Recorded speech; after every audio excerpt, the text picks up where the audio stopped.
Oh, man. All right. That's probably the best intro of everything I've ever heard. But hello, and welcome to the Rock and Roll Podcast. I am your host, John Harris. On my right-hand side is my right-hand man, Gabriel. Slam a door in my face. Slam a door in my face. Pop a soda first, baby. It's a crystal summer. Yeah. So today on the Rock and Roll Podcast, we have the Dead Centuries, who've been releasing some singles as of late. They've got some exciting news coming up. Being joined by the boys right now to share some more information about what these two tracks are about, even though they're instrumentals. I'm sure they have delicious stories and what they've been up to. Just slam a door in our faces. Slam a door in our faces. Okay.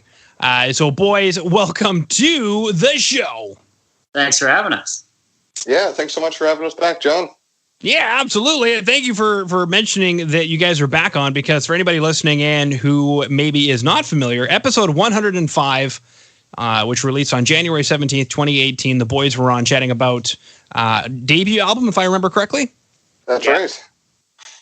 Fantastic. Now it's going to be like episode 800 and whatever. So, I mean, it's fun to be that show that grows with the bands that are growing, you know? Yeah, for sure.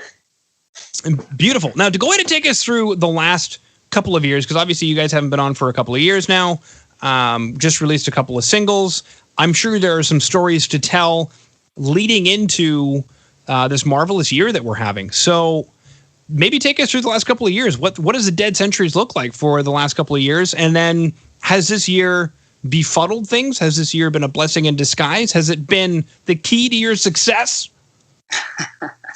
It definitely let us focus on a lot of things, as I'm sure it did for a lot of people. And what may jump out for people immediately is we decided to kick the quality up a couple notches. Really dialed these singles in. Took the opportunity to go to the professionals, get this to be done just perfectly across the board to the best of our ability. Give the world what it is we have to offer. Now, I guess, were you guys going to do that anyway? And then this year gave you a little more time? Or was it because you guys had the time that you kind of stepped back and said, you know what, maybe we should have this professionally mixed or professionally mastered, or, as you said, go to the professionals? Yeah, I think following the album release for Race Against Time, we saw some success with that. Some people really dug it. They liked the songs that we were playing. We toured that a little bit around Ontario and Quebec and played some shows. But then when it came time for new music, we sat down together and we discussed, let's try and kick it up a notch. Let's work with some people that we really admire, and try and bring the new music to like the next level, I guess. And I think working with the people that we worked with, Anoop Sastry and Jacob Umansky, really helped us bring the music to the level that it is. Okay. Take us through that. What role did they play? Was it production, recording, all of the above, mixing, mastering, reamping? There's so many things these days. Yeah. So we produced and recorded this material at the other guitar player's house, Jacob McSheffrey. He joined a little while before the release of Race Against Time, and he was a big part of these two new singles. Not only the recording, but also the writing component. And then after that, we got Jacob Umansky from one of our favorite bands, Intervals, to play bass on the two tracks. And basically we contacted him, sent him the tracks. He sent back the bass tracks to us. We took a listen and they were pretty much perfect. And they fit the songs exactly how we wanted them to. After that, once we had everything recorded, we sent it all over to Anoop, and he mixed and mastered the two tracks, and we couldn't be happier with the results. Yeah, I mean, the funny thing is, you guys mentioned in the very beginning, we wanted to up the quality on everything, and it's almost like I didn't want to say anything like, hey guys, what happened? Yeah, you get a Anoop in on anything, and that's bound to happen. I mean, even the music videos themselves, are really high quality. And I don't know what I was going to say after that, other than I brought up the music video and immediately I was like, I was kind of like a little spellbound for a second. So take it. That second music video actually for Crystal Summer, that we did do ourselves. How did you do that? Like, I don't see anybody holding a big selfie rod. Like, actually, we are. You just can't see it. Yeah, if you watch the video with that in mind, you might notice the only time that Jacob and I are in the same shot, the camera's not moving at all. So we took turns shooting each other's parts, and then when we were in the same shot, we used a tripod. I think I tried to edit the video so it kind of makes that blend in and kind of disappear. You don't really notice it, and hopefully it worked. No, it totally did. I had no idea until you mentioned it now, and it's, I don't know, it's like, I don't know, when you reach the age of 10 and all of a sudden you realize Santa Claus isn't real. I'm going to put that up there with that. Now, one of the other things I noticed, though, as well, is it doesn't seem like there's a lot of people in the video. Was this shot during a lockdown quarantine? Yeah, so it was after the lockdown was kind of, the restrictions were eased a bit. So we stuck together ourselves, and there weren't too many people out, which was great. And if we came across people that we didn't know, then, you know, we just kept our distance and stayed in our little bubble to get the video done. Socially distanced, brother. Yeah, exactly. Well, I mean, how many strings is that? I'm counting. The 6-string guy, that's totally normal, but everybody stays away from anybody with 7 strings or more. Yeah, I think Jacob's using his 8-string in that, isn't he, Adam? Yeah, that's right. You know, it's obviously become significantly more commonplace now, but I remember years back when like Korn did it, and that was it. And there was like a space of time until Steve Vai and Joe Satriani picked up, and it was kind of like a what? And then eventually John Petrucci picked it up, and then I think at that point it kind of became a little more what have you. But there was like this space of time where people were telling 7-string guitar player jokes, like it was a thing. A 7-string guitar player existed in his own little bubble. Before bubbles were cool. Before bubbles were cool. Yeah, like somebody broke in, the 7-string guitar player had a gig. So that was the first part of the joke because he didn't have a band. So, and then he stopped somewhere to go get something to eat, which is like another part of the joke because he's always eating. And then somebody broke into his car and stole everything, but the only thing left was the 7-string guitar. It's funny because I'm the drummer, but I actually managed to have a 7-string guitar.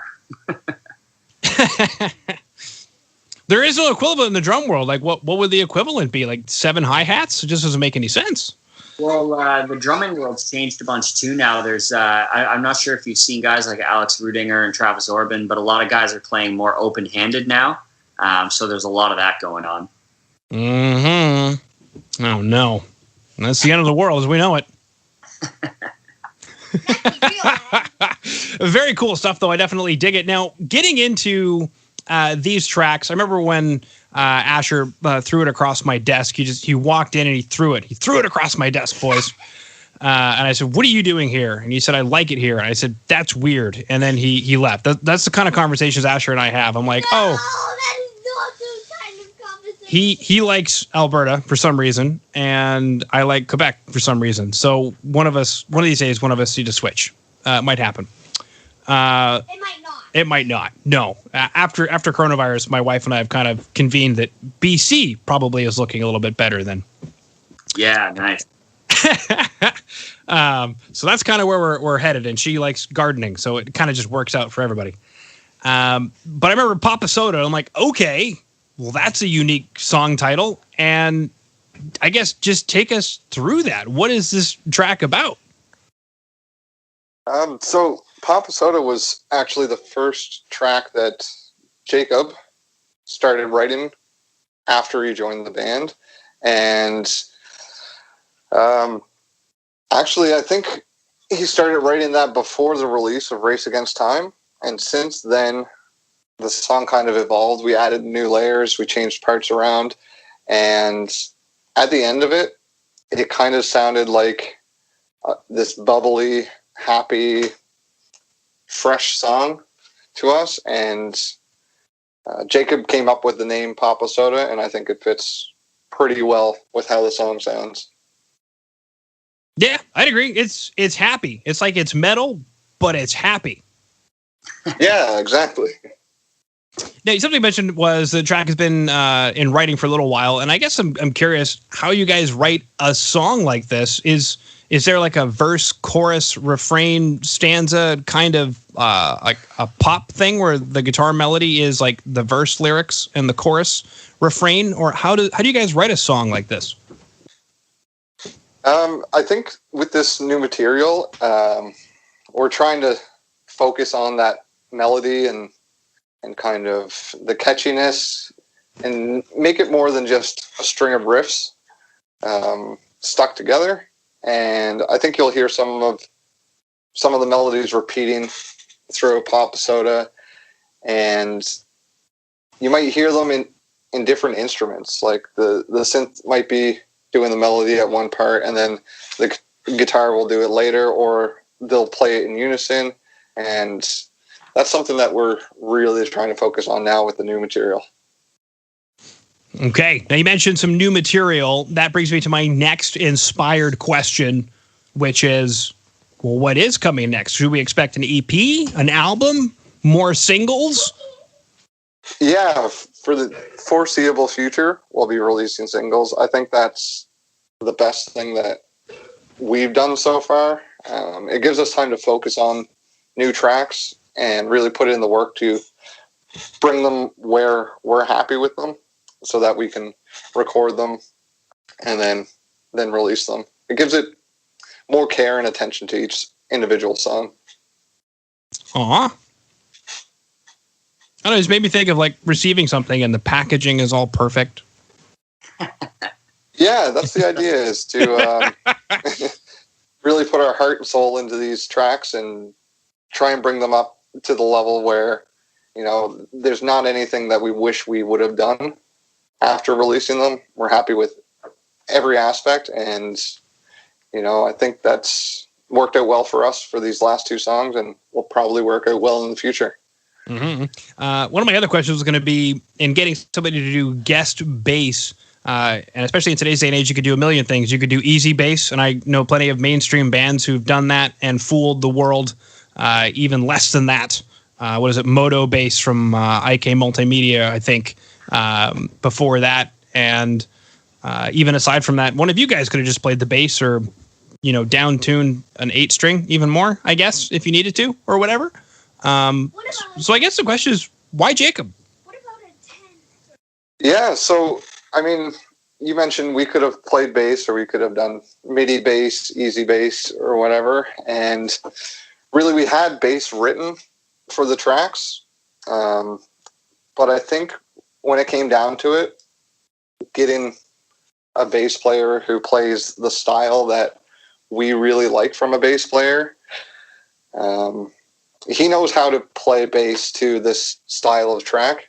And the two guitar players in the band, we might be able to fake it, but he can do the real deal. And I mean, once we heard Papa Soda, Crystal Summer was an easy sell to get him to come back on that track. Mm-hmm. Without giving away too much, shall we expect his presence on the next few tracks? Oh, yay. Well, that's yet to be decided, but the work that he's done so far, I wouldn't be surprised if we work with him again in the future. Mm-hmm. Now, what a lot of bands are doing nowadays to keep the fans interested is, you know, live streams, acoustic sets, interviews, behind the scenes, underwear giveaways. I mean, you name it, they're doing it. So one of my questions that I like to ask now is, what are you guys doing for coronavirus?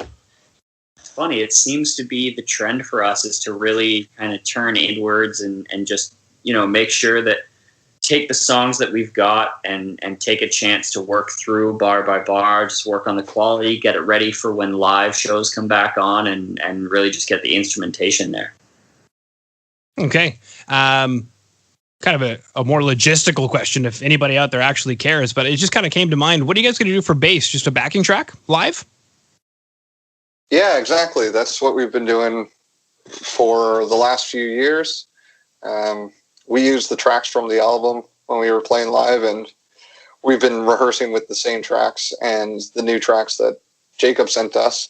And the way that we have our lives set up, it works really well for us. It's all to a click track. We're all playing with the click in our ears and all the tracks in our ears. And, you know, it makes it super tight because we're playing to something. And I mean, technology is amazing. Makes it really easy for us, and the bass player never screws up. Oh man! And his girlfriend never calls in the middle of practice, and his other girlfriend never calls in the middle of practice. Exactly. The girl that he just broke up with isn't calling in the middle of practice. He doesn't show up late either. I know. He's not 15 minutes late. What's going on, kiddo? What'd you say? He's a 15-string guitarist. A 15-string guitarist. That's right. Well, you know, actually, kiddo, I'll have to show you some stuff. If you go to the Renaissance period, there were a lot of multi-stringed instruments that ranged from, well, there was a lot. I remember seeing a 15-string instrument in a museum at one point. Whoa! What about 100-string 100-string guitars. So, yeah, the whole 7, 8, 9-string thing is actually not that new. It's just making a resurgence in an electric way instead of in an acoustic way. Yeah. Kind of goes up and down. I don't know how we traditionally decided on like a 5 to 6 string format, but somehow, in some way, that became the norm for a while.